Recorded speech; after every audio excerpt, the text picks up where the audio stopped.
उलट तपासणी न्यूज, सामाजिक, सांस्कृतिक आणि राजकीय घडामोडींचे यथार्थ दर्शन। राज्याचे आदिवासी विकास मंत्री डॉक्टर अशोक उईके यांनी नुकताच राळेगावचा दौरा केला। यावेळी त्यांनी पत्रकार परिषद घेऊन स्थानिक नागरिकांच्या विविध समस्या ऐकून त्या तातडीने सोडविण्याचे आदेश संबंधित अधिकाऱ्यांना दिले। यावेळी राळेगाव येथील नगरपंचायतचे अधिकारी तथा ग्रामस्थ व कार्यकर्ते मोठ्या संख्येने उपस्थित होते। पत्रकार परिषदेत बोलताना नामदार डॉक्टर अशोक उईके यांनी सांगितले की राळेगाव शहरासाठी पाणी पुरवठा योजना मंजूर झाली असून लवकरच या योजनेचे काम सुरू होणार आहे। या योजनेमुळे राळेगाव परिसरातील पाणी टंचाई दूर होणार असून नागरिकांना शुद्ध पाणी सहज उपलब्ध होईल। ही योजना जनतेच्या मूलभूत गरजा लक्षात घेऊन राबवण्यात येत आहे।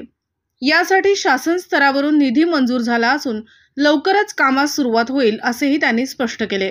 यावेळी विविध समस्या जसे की वारंवार चोरीची घटना, शेतकऱ्यांच्या समस्या, आरोग्यविषयक तक्रारी देखील त्यांनी ऐकून घेतल्या व आवश्यक ती पावले उचलण्याचे आश्वासन दिले।